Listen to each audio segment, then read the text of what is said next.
Nous sommes 7000.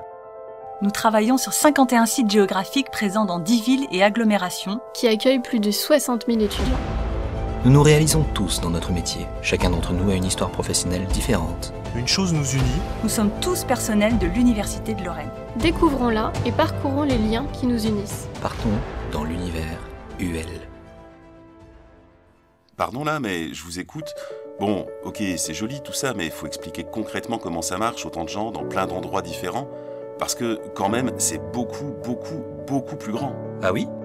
Alors, pour faire simple, on peut commencer par les fondamentaux.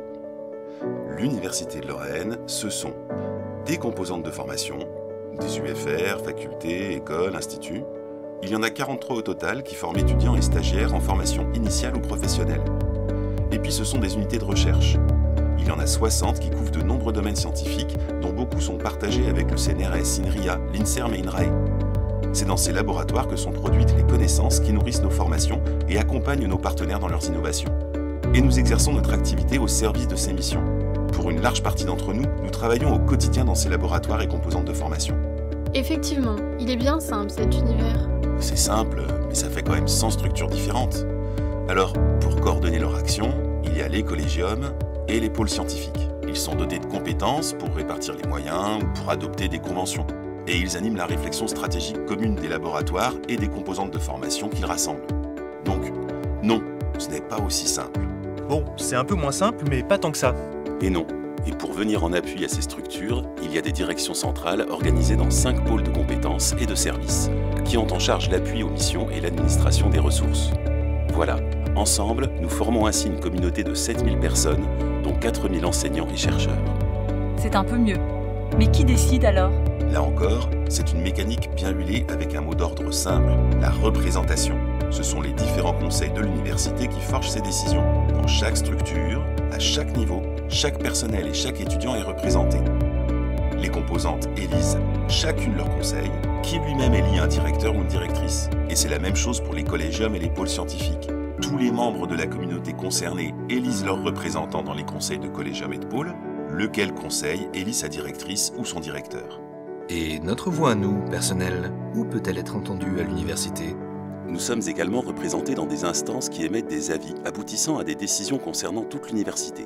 Tout d'abord, au sein du Conseil social d'administration, CSA, dans lequel on retrouve une formation spécialisée en santé, sécurité et conditions de travail, plus connue sous le nom de F3SCT, et où nous pouvons faire entendre notre voix sur le fonctionnement de l'université et nos conditions de travail.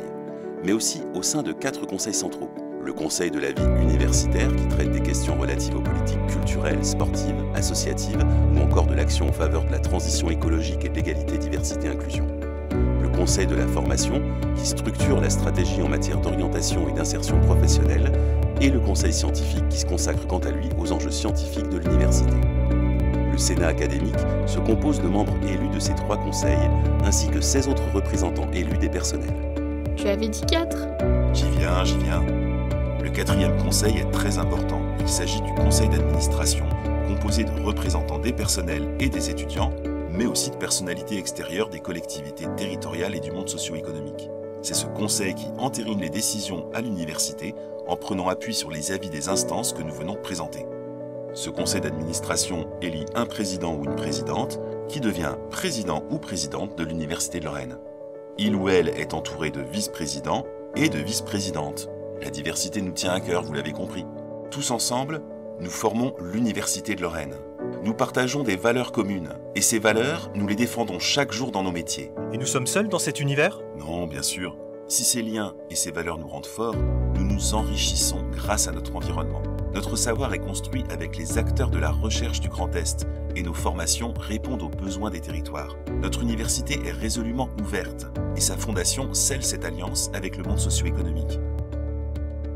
Notre slogan « Faire dialoguer les savoirs, c'est innover » donne du sens à nos missions et à notre action sur l'ensemble du territoire et au-delà.